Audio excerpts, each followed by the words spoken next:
안녕하십니까. 지금부터 가상 프로필을 중심으로 세계사 속 인물 발표를 시작하겠습니다. 우선 저희 희망 진로는 사학자입니다.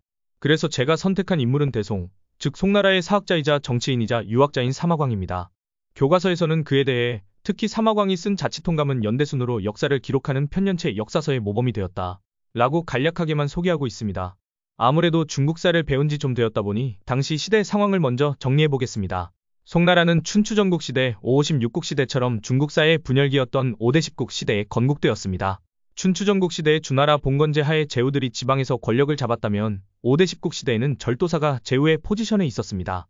둘 다 초기에는 천자에 의해서 지정되다가 나라가 망해가면서 독립세력을 형성하게 됩니다. 다만 절도사에서 절도가 군을 통솔한다는 의미인 만큼 절도사가 군사적 성격이 좀 더 강합니다. 마찬가지로 절도사 출신이었던 송나라의 초대 황제태조와 2대 황제태종은 5대 10국 시대를 통일하면서 다른 절도사들이 다시 난립하지 않게 하고자 그들로부터 군 통수권을 뺏어갔습니다. 다만 좀 더 정확히는 다른 왕조 출신들을 제거하고 개국 공신들을 숙청한 대부분의 통일왕조들과 달리 송나라는 황제 중심 국가였음에도 배주석 병권이라고 하여 설득을 통해서 공신들과 다른 절도사들로부터 군 통수권을 평화적으로 가져오고 그들에게 그에 상응하는 혜택을 부여했습니다. 어찌되었든 이렇게 무신이라고 볼 수 있는 장수들과 절도사들의 힘을 빼버린 송나라는 자연스럽게 무신보다 문신을 우대하는 문치주의 국가로 나아가게 되는데 문제가 나타났습니다. 마찬가지로 문치주의 국가였던 고려와 비슷하게 첫째로 무신들의 불만이 증가할 우려가 생겨났으며 둘째로 군대의 사령관을 문신들이 맡다 보니 숙련도 측면에서 군사력이 약해지고 첫 번째 문제와 결부되어 문신사령관이와 무신들의 사기가 약해진 것입니다. 고려의 경우 전자로 인해 무신정변이 후자로 인해 북방민족인 모스크탄구르 안반 알춘 대몽골국, 즉 요나라, 금나라, 몽골 제국의 침입이 발생했습니다. 송나라는 황제직 군대인 금군을 강화하고 지방의 무신들이 뭉치지 못하고 서로 감시하게 하여 무신정변으로 나라가 전복되는 것은 막을 수 있었습니다. 그러나 고려와 거의 동시대에 존재했던 만큼 앞서 언급한 북방민족들의 침입은 피할 수 없었습니다. 오히려 반란을 막고자 지방병권을 쪼개놨기 때문에 더 취약했다고 볼 수도 있습니다. 게다가 영토가 넓어서 백고대하국, 즉 서화도 송나라를 압박했습니다. 사마광이 태어나기 불과 15년 전인 1004년에는 요나라가 당시 송나라의 수도였던 카이펑 근처까지 쳐들어오기도 했습니다. 당시는 송나라가 건재하던 시기였기 때문에 용케 요나라를 막아내는데 성공했지만 전연의 맹약을 맺으며 요나라에 매년 막대한 공물을 바치게 되었습니다. 1044년에는 경력이화의라는 조약이 체결되며 신하의 나라인 서하에도 공물을 보내게 되었습니다. 이러다 보니 송나라는 항상 재정난에 시달렸습니다. 이에 인종대인 1043년 당시 부재상에 해당하는 참지정사라는 직책에 오른 범중엄이 10가지 개혁을 단행했습니다. 이를 경력신정이라고 합니다. 10대 개혁의 내용을 살펴보자면 첫째, 관직은 강등과 승진을 분명히 한다. 둘째, 실력이나 정당한 절차 없이 운이나 인맥으로 높은 관직에 오르지 못하도록 한다. 셋째, 과거 제도를 엄격히 시행한다. 넷째, 각 주의 장관은 신중하게 선택한다. 다섯째, 토지를 균등하게 분배한다. 여섯째, 농경과 누에치기를 중시한다. 일곱째, 군대를 정비한다. 여덟째, 노역을 줄인다. 아홉째, 조정의 신의를 제대로 갖춘다. 마지막으로 조정은 명령을 신중하게 내린다. 이와 같습니다. 보시면 아시겠지만 그렇게 구체적인 개혁 방안은 아니었습니다. 그러나 이마저도 기득권이 반대하고 범중엄이 반대파가 많아 약 2년 만에 실패로 돌아가고 말았습니다. 하지만 재정난은 언젠가는 해결해야 할 문제였습니다. 이에 신종대의 재정 수입을 확대하고 북방민족의 침입을 막기 위해 또 다른 개혁을 단행했습니다. 이를 신법이라고 부릅니다. 그러나 신법에는 문제점도 분명히 존재했기 때문에 사대부 사이에서 개혁을 두고 의견이 크게 갈렸습니다. 이를 신구당쟁이라고 합니다. 개혁을 주도한 세력을 신법당, 개혁에 반대한 세력을 구법당이라고 부릅니다. 한편 북방민족의 침입은 또 다른 변화를 야기했는데 바로 화이론의 대두입니다. 화이론이란 중국 대륙과 한족이 세계의 중심이고 나머지는 모두 문화가 발달하지 않은 오랑캐라고 멸시하는 사고방식입니다. 오랑캐인 요나라와 서하의 침입을 받게 되니 오랑캐에 대한 혐오감이 커진 것입니다. 당시 송나라는 이런 상황이었습니다. 본론으로 돌아와서 본격적으로 사마광과 그의 가상 프로필을 소개해보겠습니다. 저는 가상 프로필을 만들 때 챗GPT의 추천을 받아 페이크북이라는 사이트를 사용했습니다. 페이크북은 가짜 페이스북 사이트입니다. 사실 요즘 다들 인스타를 쓰지 페북 쓰는 사람을 거의 못 보긴 했지만 활동 취지에는 페이스북의 모습이 더 어울릴 것 같아 페이크북을 선정했습니다. 그리고 아무래도 SNS다 보니 공정나열보다는 일화 위주로 구성했습니다. 차치하고 계정 이름부터 보겠습니다. 제가 지은 사마광의 계정명은 사마우입니다. 우는 소우자입니다. 소 이모티콘도 붙여놓았습니다. 사마광은 고집이 아주 센 것으로 유명했는데 어떤 유학자가 사마광의 고집이 황소고집이라는 뜻으로 사마우라는 말을 했다는 일화에서 착안하여 닉네임을 지어보았습니다. 프로필 사진은 사마광 배자복야고신이라는 문서에 등장하는 사마광의 그림입니다. 배는 인명이라는 뜻이고 좌복야는 관직명, 고시는 송나라대의 관직인명을 알리는 문서로 해당 문서는 사마광이 좌복야라는 관직에 오르는 것을 알리는 문서입니다. 다음으로 뒷배경은 연문귀가 가을 산속에 한적한 절을 그린 그림인 추산소사도입니다. 추산소사도는 대략 11세기 초에 그려진 것으로 추정되는데 저는 사마광이 좌복야에 오른 1085년 이후를 가상 프로필의 최종 시점으로 삼고 있으므로 고증상 사마광이 이 그림을 사용하는 것은 고증에 부합하다고 볼 수 있습니다. 사마광을 비롯한 사대부들은 산수화를 좋아하는 경우가 많았으므로 어색할 것도 없습니다. 기본 정보에서는 사마광의 생년월일을 당시 송나라식으로 연호를 사용해서 표현했고 가족 관계를 간략히 나타냈습니다. 유학의 나라답게 아버지 정도만 소개하자면 그의 아버지는 사마지인데 고위 관직에 오르긴 했지만 크게 유명한 인물은 아닙니다. 사마광은 당쟁에서 밀리며 오랜 시간 카이펑을 떠나 로양에 은거하기도 했지만 앞서 언급했듯 중앙관직에 취임한 당시를 프로필 시점으로 잡았기 때문에 근무지는 대송이 카이펑으로 표시했습니다. 친구 목록을 보기에 앞서 어렸을 때의 일화들부터 가볍게 훑고 넘어가겠습니다. 사마광은 과거 시험에 장원으로 합격한 만큼 어린 시절에도 남다른 존재감을 보여주었습니다. 가장 유명한 일화는 파홍구 이야기일 것입니다.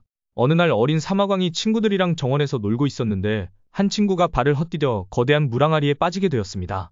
다른 친구들은 당황하기도 하고 비싼 물항아리를 깨뜨렸을 때 질책받는 것이 두려워 우왕좌왕하고 있었는데 사마광은 침착하게 돌을 찾고 항아리 아래를 깨뜨려 물을 빼고 친구를 구했습니다. 사실 별로 대단한 일화라고 생각하지는 않지만 후대에 쓰인 송사의 사마광열전에 실리고 조선시대의 이를 표현한 그림까지 제작될 정도로 나름 유명한 일화입니다. 옹기를 깨뜨려 친구를 구한다라는 뜻의 사자성어인 파홍구는 친구를 위해 자신의 이익을 희생한다. 혹은 진정 큰 것을 얻기 위해서는 작은 것을 포기해야 한다. 라는 뜻으로 아직까지 사용되고 있습니다. 호두와 관련된 일화도 잘 알려져 있습니다. 5살의 사마광은 누이와 호두를 먹고 있었는데 호두는 껍질이 단단해 까기가 어려운 열매입니다. 호두를 까지 못한 누이가 잠시 자리를 비운 사이 여종이 호두를 뜨거운 물에 불려 까주었습니다. 얼마 후에 돌아온 누이는 사마광에게 어떻게 호두를 깠냐고 물었습니다. 사마광은 여종이 했던 방법을 자기가 스스로 만든 방법인 양 거짓말했습니다. 그런데 사마광의 아버지, 앞서 언급한 사마지가 이 광경을 모두 보고 있었습니다. 그는 사마광을 불러 거짓말한 죄를 엄히 혼내고 성실과 정직의 중요성을 강조했습니다. 이 이후로 사마광은 평생 거짓말을 하지 않았다고 합니다. 사마광이 역사가인 동시에 정치인이었던 만큼 마지막 말은 결코 사실이 아닐 거라고 생각하지만 사마광이 평생 정직을 강조하게 되는 계기가 되는 일화라고 볼 수 있겠습니다. 두 일화는 최하단의 커뮤체로 기재해 놓았습니다. 커뮤체에서 시작해서 나이가 들매 따라 문체도 나이에 맞게 바꾸었습니다. 참고로 이때 사마광의 닉네임은 사마광으로 각각 실제 사마광 이름에 쓰인 빛광과 미칠광입니다. 다시 친구 소개로 넘어가 보겠습니다. 가장 먼저 등장하는 것은 동파육입니다. 사람 이름이 동파육인 것은 아니고 동파육을 개발한 사람이자 호인 동파로 알려져 있는 북송의 시인 소식입니다. 소식과 사마광은 정도의 차이가 있긴 했어도 둘 다 신구당쟁에서 구법당에 위치해 있었기 때문에 꽤 친했을 것으로 추정됩니다.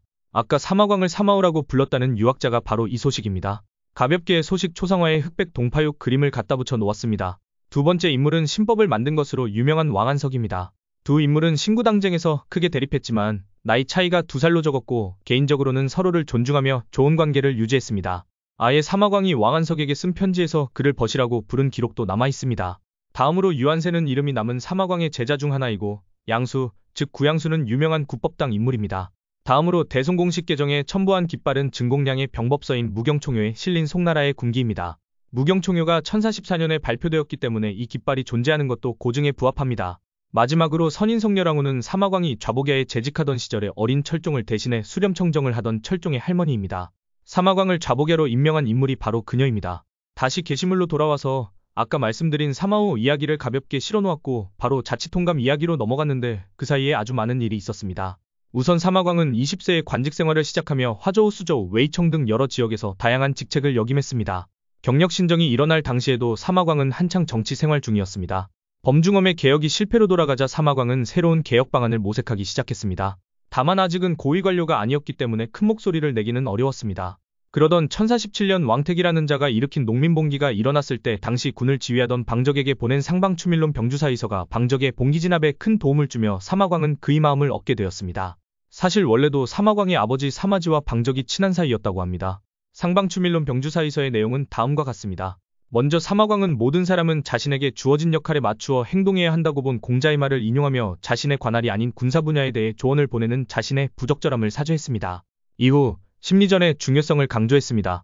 반란을 일으킨 무리를 여부와 관계없이 모두 죽여버리겠다고 엄포를 놓으면 그들이 이판사판으로 싸워 봉기가 확대되고 진압이 오히려 어려워질 수 있으니 반란 세력을 회유해야 한다는 것입니다. 또한 반란 세력에 속해 있더라도 주동자 외에는 사실 반란에 가담하고 싶지 않았으나 분위기로 인해 어쩔 수 없이 동조하게 된 사람들도 다수 존재하므로 그들을 몰래 후한 보상으로 포섭하여 반란 세력을 전복시키는 전략을 제안했습니다. 물론 반대로 끝까지 저항하는 세력은 정말로 끔찍하게 응징한다고 엄포를 놓도록 했습니다. 이렇게 사마광의 도움으로 2달 만에 반란을 진압하고 이후에도 여러 공로를 세운 방적은 이후 당시의 군사기관이자 행정기관으로 기능하던 추밀원에 들어가게 됩니다. 방적이 중앙정계에 진출하자 사마광에게도 길이 열렸습니다. 서고교 정관, 궁정대신 등을 맡을 수 있게 되었고 방적이 추밀원에서 해임된 후에도 방적이 특정 지역으로 파견될 때마다 따라다녔습니다. 서고교 정관 등을 맡으며 사마광은 훗날 역사서, 편찬에 쓰일 역사적 지식들을 쌓을 수 있었습니다. 또한 1056년에 인종에게 연달아 3통의 편지를 써서 가능한 빨리 태자를 책봉할 것을 요청하는 등 점차 목소리를 내게 되었습니다. 한편 사마광과 방적은 함께 다니며 점점 더 가족 같은 사이로 발전하는데 이를 잘 보여주는 일화가 있습니다. 방적과 사마광이 서하와의 접경지역에서 근무하고 있을 때의 일입니다. 사마광은 서하가 송나라에 침투하는 것을 막기 위해 곡하서기 건설론을 제출하며 해당 지역 주민들이 서하와 교역하는 것을 금지하고 요새를 건설할 것을 제안했고 제안은 받아들여졌습니다.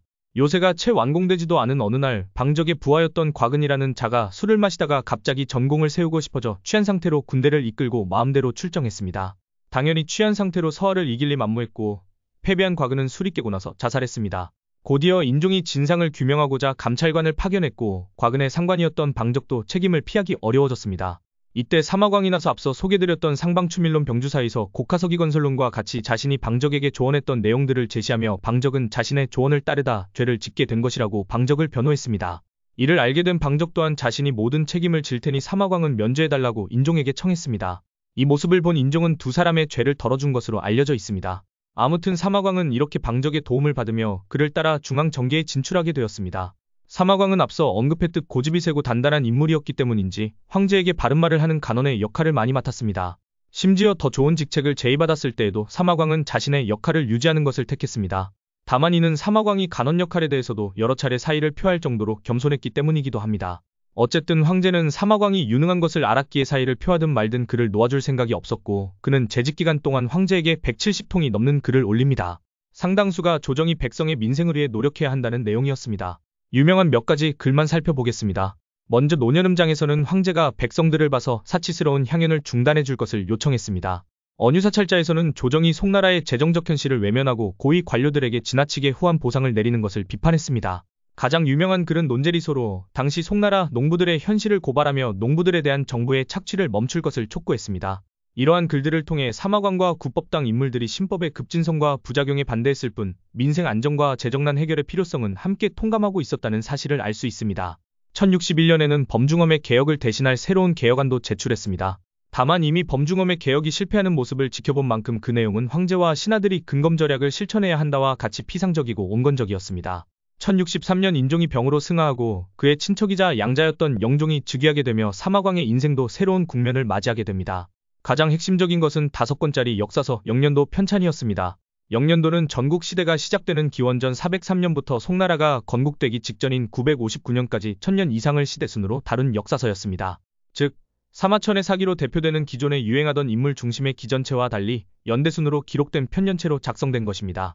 참고로 교과서에서 기전체와 편년체만 언급하기 때문에 이분법적으로 생각하기 쉽지만 역사서 편찬 방식에는 사건 중심의 기사본말체, 역사를 상위 분류인 강과 세부사항인 목으로 나눈 강목체 등 더 다양한 방법이 존재하고 저희가 사용하는 세계사 교과서 같은 경우에는 이런 방식들이 골고루 섞인 데다가 근세 이전 역사는 지역별로 묶는 방식까지 사용되었습니다. 아무튼 사마광은 스스로 영년도의 내용이 부실하다고 판단하여 1066년 새로운 역사서인 통지의 일부를 발표합니다. 이번에는 기원전 403년부터 진나라가 멸망한 기원전 207년까지 약 200년간에만 8권을 할애했습니다. 이를 본 영종은 사마광에게 역사서를 계속 만들 거면 아예 중국사를 대표할 획기적인 역사서를 만들어보라고 지시하고 다양한 지원을 약속합니다. 먼저 사마광에게 황실도서관을 전면 개방해 주었고 지속적으로 자금을 보냈습니다. 또한 사마광에게 훌륭한 사학자들을 붙여주었는데 이에 대해서는 이후에 자치통감에 대해 이야기하며 추가적으로 설명드리겠습니다. 한편 영종대에는 영종의 친아버지 조윤양을 황고라고 부를지 황백이라고 부를지를 놓고 논쟁이 발생했습니다. 황고는 황제의 아버지, 황백은 황제의 백부, 즉 큰아버지라는 뜻입니다. 영종과 일부 신하들은 효를 강조하여 친아버지를 황고라고 불러야 한다고 주장했지만 많은 신하들은 영종이 어린 나이에 인종의 양자로 들어갔으므로 영종의 아버지는 친아버지 조윤양이 아니라 인종이라고 역설하였습니다. 즉 조윤양을 황백이라고 불러야 한다고 주장한 것입니다. 한기 등 영종즉위의 1등 공신들도 영종의 정통성을 강화하기 위해 인종을 아버지로 여기고 조윤양을 황백이라고 부를 것을 권했습니다. 결과적으로 논쟁에서는 황백파가 승리했습니다.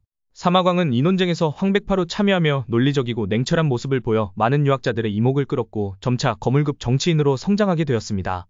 논쟁의 결과와는 별개로 황고파였던 왕안석도 논쟁 이후 더욱 유명해집니다. 둘의 질긴 악연은 여기서부터 시작되었다고 볼 수 있겠습니다. 1067년 영종이 젊은 나이에 승하하고 18세에 어린 신종이 즉위했습니다. 신종은 교과서에 등장하듯 왕안석과 함께 신법을 추진한 인물입니다. 그러나 신종도 사마광의 능력을 인정했기에 즉위 초기에는 그를 멀리하지 않았습니다.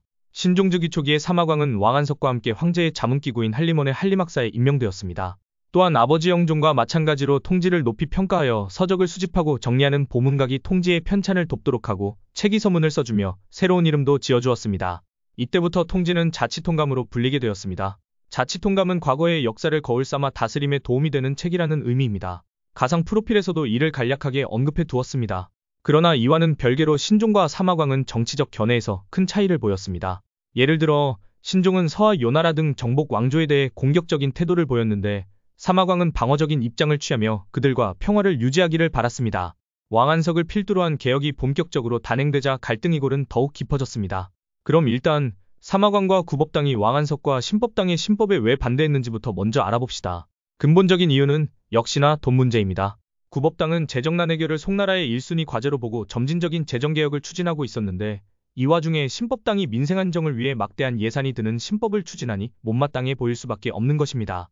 오늘날의 외래어 표현을 빌리자면 구법당 입장에서 신법당은 포퓰리즘 정치를 하고 있다고 느껴졌을 수 있겠습니다. 좀 더 자세히 개혁안별로 보겠습니다. 먼저 균수법입니다. 균수법의 시행 배경을 간단히만 보겠습니다. 당시 송나라에서는 백성들이 곡물을 세금으로 납부했습니다. 그러나 넓은 중국 대륙에서 곡물을 운송하며 신선도를 유지하는 것은 현실적으로 어려웠기에 중간 상인이 곡물을 대신 납부하는 경우가 다반사였습니다. 하지만 어쩌면 당연하게도 중간 상인들이 이 과정에서 폭리를 취했기 때문에 백성들은 고통을 겪어야 했습니다. 곡물을 거둘 때 지역별 사정을 고려하지 않은 것도 문제로 작용했습니다. 이에 중앙정부가 특정 품목을 필요로 할 때 바룬사라는 관청이 해당 품목을 거두기에 가장 적합한 지역에서 그것을 구매하고 직접 유통하도록 했는데 이것이 바로 균수법입니다. 그러나 사마광은 유학자로서 국가가 직접 상업을 운영하는 것이 산업공상의 유교적 신분 질서를 거스르는 일이라고 보며 이에 반대했습니다. 균수법이 시행되더라도 중간 상인들이 사라질 뿐 바룬사의 중간 관리들이 대신 폭리를 취하고 횡령을 거듭할 것이라는 우려도 반영된 것으로 보입니다. 오늘날의 관점에서 보았을 때에는 바룬사가 원칙과 달리 물건값을 마음대로 정할 경우 거래가 위축되고 시장이 왜곡될 수도 있다는 문제점이 있습니다. 다음으로 시역법입니다. 시역법의 내용은 크게 두 가지로 정리할 수 있는데 다음과 같습니다. 먼저 상평시역사라는 국영 유통업체를 설치해서 물가가 낮을 때 물자를 매수하고 물가가 상승하면 낮은 가격의 매도해 물가를 안정시켰습니다. 또한 소상인들에게 연 20%의 비교적 낮은 이자로 자금을 대출해주어 소상공인들이 대상인들에 대한 경쟁력을 갖추고 대상인들의 시장 독과점을 막을 수 있도록 했습니다. 이번에도 구법당은 국가가 의로움이 아닌 이익을 추구하는 상업에 개입하는 것이 부적절하다고 주장했습니다. 또한 상평시역사의 관리들은 물가가 낮을 때 매수하여 높을 때 싸게 팔기는커녕 낮을 때 사재기하여 높을 때 비싸게 팔아 이윤을 착복했습니다. 한편 시역법은 구법당과 정반대로 상업을 중시하던 세력들로부터도 비판받았는데 이는 그들이 연이율 20%가 지나치게 높다고 생각했기 때문이었습니다. 세 번째, 부국책은 모역법입니다. 모역법은 부유한 사람들이 부역 대신 돈을 낼 수 있도록 하고 그 돈으로 실업자를 고용하여 공공사업을 진행한 제도입니다. 역사적 맥락에서 공공사업은 높은 비율로 실업자 구제에 그 목적을 두고 있다고 여길 수 있겠습니다. 물론 모역법에도 문제는 있었습니다. 먼저 돈이 많은 사람만 부역을 면제받는다는 사실 자체로 체감상의 빈부격차를 심화시켰습니다. 일부는 형평성 훼손과 부역 공동책임 정신의 상실로 전통적인 향촌 질서가 붕괴될 것을 걱정하기도 했습니다. 한편 대부분의 백성이 종사하는 농사일에서는 하루하루가 중요하므로 아무리 최대한 농사철이 아닐 때 부역을 시키더라도 운이 좋지 않으면 농사에 타격이 갈 수도 있다는 우려도 나타났습니다. 마지막으로 어찌 보면 재정난 해결을 가장 중시하는 구법당 입장에서 가장 중요한 이유로 부역 면제로 증대한 세액이 꼭 필요하지 않은 공공사업의 진행비용에 미치지 못한다면 결국 이는 재정난 심화로 이어진다는 문제점이 있었습니다. 네 번째는 방전균세법입니다. 방전균세법은 토지를 측량의 가로세로 1000걸음을 일방이라고 정하고 비옥도에 따라 토지를 5등급으로 나누어 그에 맞는 세액을 부과하도록 한 정책입니다. 토지를 숨기고 세금을 회피하던 지주들을 적발하여 재정을 증대하고자 했던 것입니다. 그러나 앞서 균수법의 문제점과 유사하게 조사 과정에서 지방 조사관들이 횡포를 부리고 뇌물을 주고받을 수 있다는 우려가 나타났습니다. 계속 지방관리의 부패에 대한 우려를 언급하고 있는데 단순히 우려 아니냐고 생각하실 수도 있지만 실제로 당나라, 조선 등 동아시아의 대부분의 나라에서 지방관리에게 권한을 부여하는 방향의 개혁이 일어날 때마다 그들의 부패는 거의 필연적으로 발생했습니다. 마지막으로 청묘법입니다. 청묘법은 봄에 관하에서 종자용곡식이나 자금을 빌려주고 가을에 낮은 이자와 함께 갚도록 한 제도입니다. 그런데 청묘법은 신법당이던 구양수가 청묘법 추진을 계기로 초반에 언급했듯 구법당으로 돌아설 정도로 문제가 많았습니다. 첫째로 국가가 백성에게 돈을 빌려주고 이자를 받는 것은 유교적 왕도 정치에 부합하지 않습니다. 둘째로 이번에도 어김없이 지방관리가 매우 높은 이자를 강제로 요구할 우려가 있었습니다. 좀 다른 결로 청묘법이 농민들의 자립성을 저해한다는 의견도 있었던 것으로 보입니다. 어떻게 보면 당시 송나라는 자본주의의 개념조차 등장하기 전이었지만 왕안석과 신법당은 정부가 백성들의 삶에 적극적으로 개입하는 큰 정부를, 사마관과 구법당은 반대로 작은 정부를 추구했다고도 볼 수 있을 것 같습니다. 아시다시피 신법에는 부국책뿐만 아니라 강병책도 존재했습니다. 요나라와 서하의 공무를 바치게 되며 재정난이 발생한 것 자체가 부족한 군사력에서 비롯되었으니 근본적으로 군대를 강화하여야 한다는 것이 강병책의 요지였습니다. 사실 아까 신종과 사마광이 북방민족에 대해 적극적 입장을 취할지 소극적 입장을 취할지를 두고 갈등한 것만 보아도 사마광이 신법의 강병책에도 반대할 것은 불보듯 뻔했습니다. 보가법부터 보겠습니다. 보가법은 10집을 일보로, 5보를 1대보로, 10대보를 1도보로 편성하고 장정을 징집 훈련한 뒤 민병으로 삼아 평시에는 상호감시를 통한 치안 유지를 맡기다가 전쟁이 일어나면 관군을 돕도록 한 정책입니다. 구법당은 우선 유교적이기보다는 법가적인 상호감시가 부적절하다고 판단했고 백성들이 나라의 근본이 되는 농업에 종사할 수 있도록 군사적인 부담을 가중하면 안 된다고 여겼습니다. 사마광이 이것까지 예상했는지는 정확히 모르겠지만 보가법 하에 민병들에게 장비가 제대로 지급되지 않아 가난한 백성들은 장비 조달에서부터 어려움을 겪는 경우도 많았습니다. 그런데 당시 송나라에는 가난한 백성이 많았습니다. 즉, 실질적으로 보가법을 통해 군사력이 크게 강화된 것도 아니라는 것입니다. 한편 아무래도 구법당 인물들이 송나라 문치주의의 최대 수혜자들이다 보니 무신들을 무시하고 송나라가 군사에 집중하는 것을 경계하려 했던 경향이 투영된 것 같기도 합니다. 보가법이 민병대 조직이었다면 보마법은 각 집에서 말을 사서 키우도록 하고 이들을 전시의 군용마로 활용하는 제도였습니다. 사마관과 구법당은 이 또한 농민들에게 과도한 부담을 전가하여 생업에 지장을 준다고 보았습니다. 그리고 보가법의 문제점과 유사하게 민간에서 기른 말들은 대부분 제대로 훈련되지 않았고 관리 상태 자체가 좋지 못한 경우도 많았으므로 보마법의 시행이 실질적으로 군사력 강화에 도움이 되지도 않았습니다. 이와 같이 구법당과 신법당, 사마관과 왕안석은 신법의 각 개혁안들을 놓고 사사건건 갈등했습니다. 갈등은 점차 신법 외의 다른 분야로도 퍼져나가게 됩니다. 대표적인 사례를 하나만 보겠습니다. 산둥성 지역에 아온이라는 여자 고아가 살고 있었습니다. 아온은 어렸을 적에 부모님이 돌아가셨지만 작은아버지는 남아 있었습니다. 그런데 그녀의 작은아버지는 돈에 눈이 멀어 어머니의 상을 치르고 있던 13살의 그녀를 40살의 위대라는 남자에게 팔아버렸습니다. 이를 인정할 수 없었던 아온은 어느 날 밤 위대를 살해하려 시도했으나 미수에 그쳤습니다. 이에 위대가 그녀를 관청에 고발합니다. 아온은 바로 자수했고 재판을 받게 되었습니다. 강력한 유교국가인 송나라에서 판결의 핵심은 아온의 행위가 남편 살인 미수인지 여부였습니다. 송나라의 법에 따를 때 아온이 남편을 살해하려고 한 것이라면 그녀는 사형이고 그렇지 않다면 징역 3년이었습니다. 겉으로 보기에는 아온이 사형을 받을 것 같았지만 크게 3가지 이유로 그녀는 사형을 면할 수 있었습니다. 먼저 당사자의 동의 없이 강제로 이루어진 혼인은 당연히 무효였습니다. 둘째로 부모님의 상을 치르던 중에 이루어진 혼인도 무효였습니다. 셋째로 아온은 바로 자신의 죄를 자백했는데 신종은 이전에 죄를 자백한 사람은 형량을 2단계 낮추도록 한 칙서를 공표했었습니다. 즉 혼인이 무효가 아니더라도 아온은 감형을 받아 사형을 면하게 된다는 것입니다. 사법을 담당하는 형부에서는 아온과 위대가 일정 기간 이상 결혼 생활을 보냈기 때문에 혼인이 첫 번째와 두 번째 근거에 따라 완전히 무효라고 보기는 어렵다고 판단했고 이 점에는 대부분이 동의했습니다.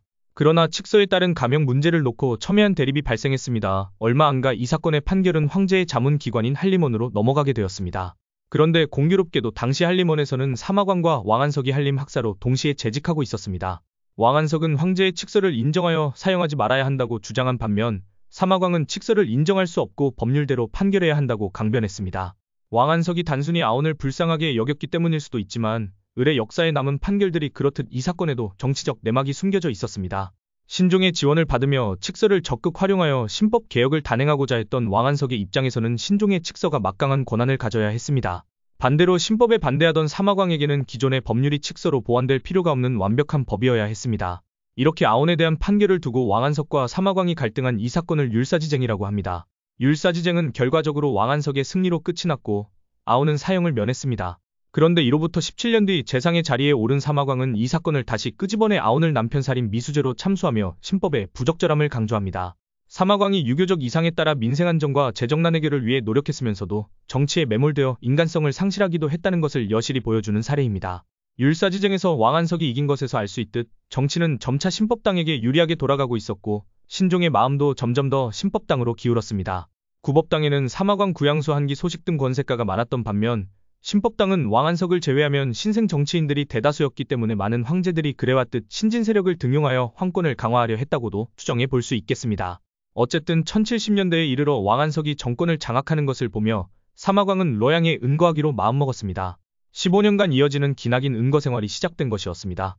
물론 말이 은거란 거지 사마광의 구법당 당수로서의 입지가 완전히 사라진 것은 아니었기 때문에 이 시기에 사마광은 정의정 호영제 등 젊은 정치인들과 교류하며 구법당의 입지를 넓혀나갔고 뤄양은 구법당의 핵심지로 기능했습니다. 신종은 신법을 두고 사마광과 입장 차이를 보였지만 그의 역사서 편찬 능력만큼은 여전히 인정하고 있었습니다. 그래서 그가 뤄양에 은거한 이후에도 자금 지원과 보문각을 통한 학자 지원을 계속했습니다. 또한 고위관직인 종일품 보문각 대학사의 직위를 계속 유지시켜 주었습니다. 물론 사마광이 역사서 편찬에 힘을 쏟아 신구당쟁에서 한 걸음 물러나길 바라는 마음도 있었던 것으로 보입니다.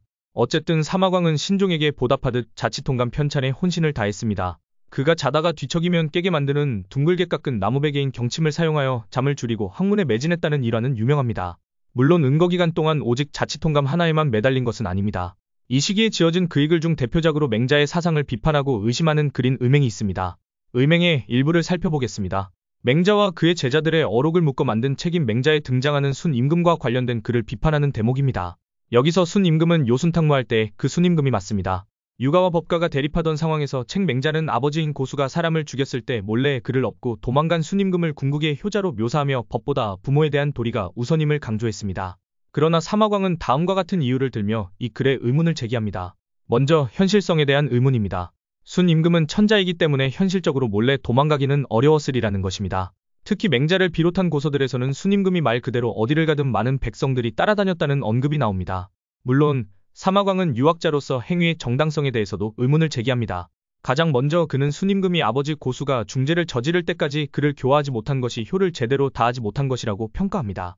그는 또한 잘못을 저지르고 도망간 것은 군주로서 모범이 되지 못한, 즉 군주의 역할을 다하지 못한 것이라고 평하며 앞서 언급했듯 백성들을 뚫고 몰래 도망가기 위해서는 신하의 도움을 받았을 텐데 이는 순임금은 말할 것도 없으며 신하 또한 자신의 군주를 그릇된 방향으로 이끌었으니 잘못한 것이라고 일갈합니다.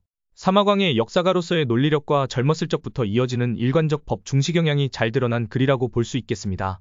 그는 시로 유명하지는 않았는데 뤄양에서 지내면서 시도 몇 수 지었습니다. 하나 정도만 읽어볼까요? 객중초하라는 시입니다. 객지에서 보내는 여름이라는 뜻입니다. 4월은 맑고 비가 내리고 남산은 밝고 맑습니다. 바람에 흔들리는 버드나무 가지는 더 이상 없고 해바라기만 해를 향해 기울어져 있습니다. 제가 중국어 운율을 잘 몰라서 섣불리 평가하기는 어렵지만 확실히 시인은 아니었던 것 같습니다. 사마광이 한창 뤄양에 은거 중일 때 구법당으로부터 몇몇 희소식이 들려옵니다. 먼저 1074년 대규모 가뭄이 발생했습니다. 구법당은 논리는 개나 줘버리고 가뭄이 정권을 잡은 왕안석의 개혁에 대한 하늘의 분노라고 몰아가며 그를 압박했습니다. 또한 신법당에서 몇 차례의 내분이 일어납니다. 장돈 증포 등 신법당 인물 중 일부가 점차 왕안석의 개혁이 지나치게 급진적이라고 판단하기 시작했습니다. 게다가 왕안석의 최측근이었던 여혜경은 왕안석의 세력이 약해지자 평소 왕안석의 발언 중 논란이 이어지가 있는 내용들을 골라 황제에게 고발했습니다. 결국 왕안석은 좌천되기에 이릅니다. 앞서 언급했듯 신법당에는 거물급 인물들이 많지 않았기 때문에 왕안석의 빈자리는 매우 컸습니다. 왕안석이 1075년 잠시 복직했다가 여혜경에 반복되는 모함으로 1076년 정계에서 완전히 은퇴하자 신법당은 큰 혼란 상태에 빠졌습니다. 여담으로 초반에 말씀드렸듯 왕안석과 개인적으로는 친분을 유지하던 사마광은 이전에 편지를 통해 왕안석에게 여혜경을 경계하고 주의하라고 충고한 적이 있는데 결국 여혜경이 왕안석의 심장에 칼을 꽂았으니 사마광의 안목을 확인할 수 있는 부분입니다. 어쨌든 왕안석은 1076년 은퇴했지만 사마광은 바로 복귀하지 않고 때를 기다렸습니다. 일단 아직 자치통감이 완성되지 않은 상황이었고 왕안석이 없어도 신종은 스스로라도 신법을 추진하고 있었기 때문입니다. 1085년 드디어 자치통감이 완성됩니다. 자치통감에는 편년체로 작성되었다는 점 외에도 몇 가지 특징이 있습니다. 빠르게 알아보겠습니다. 먼저 사마광은 주요 사건들에 대해 신사마광은 말한다 라고 하며 자치통감을 읽을 후대 지도자들이 참고할 수 있도록 자신의 견해를 밝힙니다. 초반에 언급했듯 당시 송나라에서는 한족과 오랑캐를 구분하는 화이론이 유행했기 때문에 자치통감의 역사적 사실에 대한 서술과 사마광의 의견 부분에도 알게 모르게 화이론이 반영되어 있습니다. 다만 사마광의 견해는 사건에 대한 설명과 따로 분리되어 있고 지속적으로 나오듯 사마광은 북방 민족과 평화를 유지하고 싶었기 때문에 자치통감은 책부원귀 등 당대의 다른 역사서들과 비교해보면 화이론도 최대한 배제되어 있고 나머지 부분도 객관적으로 쓰여 있는 편입니다. 예를 들어 삼국 시대를 설명하는 부분에서 조조로 잘 알려진 위나라를 정통이라고 본 진수의 역사서 삼국지나 유비와 총나라를 주인공 삼은 나관중의 역사소설 삼국지연의와 달리 자치통감은 세 나라 중 정통이 정해져 있지 않다는 무통설을 채택하며 객관적으로 서술했습니다. 사마광이 자신의 견해를 첨부한 것이 특정 세력을 편들기 위해서가 아니라 책 이름대로 순전히 후대의 통치에 도움이 되기 위해서였다는 것을 보여주는 대목입니다. 한편 자치통감의 또 다른 특징은 역사상의 기간별로 각각의 전문가가 저술을 맡았다는 점입니다. 예를 들어 한나라는 사학자 유반이, 위진남북조 시대는 사학자 유서가, 당나라는 사마광의 제자 범조우가 저술을 맡았습니다. 물론 사마광은 영종대의 통지의 이름으로 진나라 이전 시대를 완성해 놓은 상태로 유반, 유서, 범조우가 담당한 부분을 모두 총괄했습니다. 당시로서는 매우 선구적인 방식이었습니다. 이는 영종과 신종이 사마광에게 20명이 넘는 여러 학자들을 보내주었기 때문에 가능했습니다. 특히 유서의 경우 사마광과 함께 당대 최고의 역사학자로 꼽히던 인물이었습니다.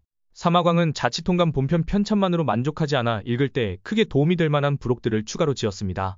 본편의 사료고증을 담은 통감고의, 말 그대로 본편의 연표인 자치통감연표, 본편의 목록과 법례를 정리한 통감목록, 부족해 보이는 내용을 보충한 계고록 등이 제작되었습니다. 자치통감은 워낙 뛰어난 역사서였던 만큼 후대에 여러 차례 개작되었고 유명인들이 자치통감을 읽은 뒤 평을 남기기도 했습니다. 가장 대표적으로는 아이들까지 읽을 수 있도록 자치통감을 요약한 소미가숙 통감전료가 있겠습니다. 소미가숙 통감전료는 조선에서 상당히 많이 읽혔습니다. 성리학을 집대성한 주의가 정리한 자치통감 강목과 사건 위주로 편집된 통감기사 본말도 빼놓을 수 없습니다. 참고로 두 책은 각각 아까 역사서 편찬 방식을 나열하면서 언급했던 강목체와 기사본말체의 효시가 되었습니다.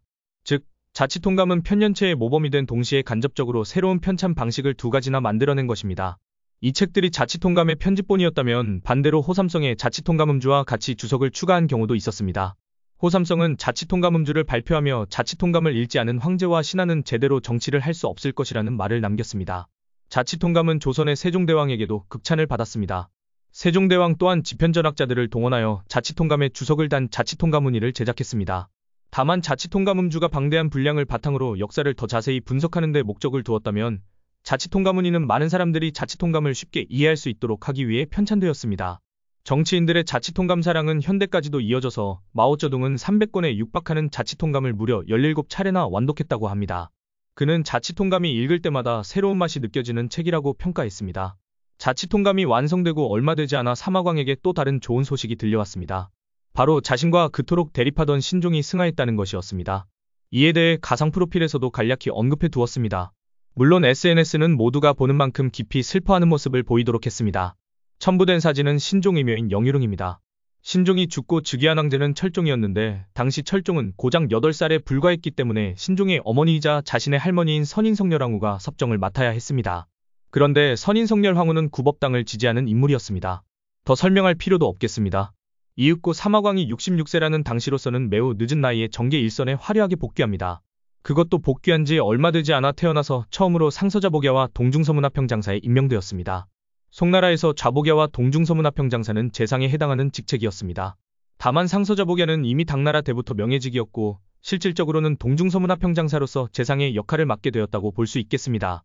재상에 오른 사마광은 왕안석과 신종이 벌여 놓은 개혁을 되돌리는데 총력을 기울였습니다. 17년 전에 율사지쟁을 다시 수면으로 올려 아원을 처형한 것도 이의 일환이라고 볼 수 있을 것입니다. 보가법, 시역법, 청묘법 등 대부분의 신법이 폐지되었습니다. 앞서 신법당의 장돈 증포 등이 왕안석의 급진성을 우려하며 신법당 내부에서 갈등이 발생하게 되었다고 했는데 이들은 신법 자체에 반대한 것은 아니었기에 사마광의 조치에 강하게 반발했습니다. 그러자 사마광은 신법당 인물들의 일부를 좌천시켜 버렸습니다. 한편 그는 서하와의 평화를 쟁취하는 데에도 많은 공을 들였습니다. 그는 신종이 1081년 서하로부터 뺏어온 란저우 지역을 돌려주어서라도 평화를 유지해야 한다고 주장했습니다. 당연히 이는 수많은 화이론자들의 반발을 야기했습니다. 사마광은 황소고집의 소유자였지만 이 문제에 대해서만큼은 제대로 매듭짓지 못했습니다. 재상에 오른 이듬해의 과로로 병을 얻어 죽어버린 것입니다. 송나라를 다룬 역사서인 송서에서는 사마광이 죽작 하이펑에서 시장이 열리지 않았으며 온 나라 사람들이 슬퍼했다고 표현하고 있습니다. 그만큼 사마광은 고집이 세고 때로는 지나치게 원칙적이면서도 덕이 많은 인물이었습니다. 특히 그가 거의 거짓말을 하지 않으며 항상 검소하게 생활한다는 사실은 당시에 모르는 관료가 없었습니다. 그는 군주가 갖추어야 할 덕목으로는 인지, 용, 즉 어짐, 지혜, 결단력을 강조하면서도 사람이 살면서 반드시 지켜야 할 가치로 성이라는 덕목을 꼽았는데, 성을 실천하기 위해서는 거짓말을 하지 않고 지키지 못할 약속을 하지 않는 것이 가장 중요하다고 본 것입니다. 제자 유한세와의 대화를 통해 이를 확인할 수 있습니다. 한편 결혼식을 할 때 사치품을 사용하지 않고 황제가 하사한 것이라고 하자 그제야 겨우 꽃 하나를 받았다거나 한겨울에도 검소함을 유지하기 위해 매우 얇은 옷차림으로 다녔다는 등 검소함을 보여주는 사례도 무궁무진합니다. 유교 사회에서 남자가 자손을 남기지 않은 것은 일종의 불효이지만 그는 세욕을 지나치게 멀리한 나머지 자식조차 낳지 않았습니다. 가상 프로필에도 그의 그러한 면모들을 곳곳에 반영해 놓았습니다. 물론 그의 정치적 영향력도 짚 넘어가야 합니다. 그와 왕안석이 1086년 같은 해에 사망한 이후 구법당은 셋으로 분열되었고 신구당쟁은 점차 소모적인 국면으로 나아가게 되었습니다. 마지막으로 가장 중요한 역사가로서의 역량입니다. 그는 사기를 쓴 사마광과 함께 중국사에서 최고의 역사가 중 하나로 평가받습니다. 저도 사학자가 된다면 사마광과 자치통감의 영향에서 결코 벗어날 수 없을 것입니다. 사마광만큼은 아니겠지만 그래도 사학계의 이름에 남을 만한 족적을 남기는 사학자가 되고 싶습니다. 슬슬 발표를 마무리할 때가 된 것 같습니다. 참고 문헌입니다. 이상입니다. 발표를 끝까지 들어주셔서 감사합니다.